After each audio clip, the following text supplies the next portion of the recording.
もうじっとしてられないです。こんな観察が無理。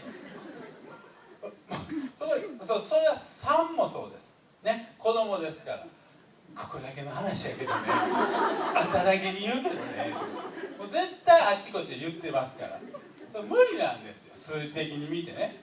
で7はスパイ向きなんですよ。一人で黙々コツコツやれるから。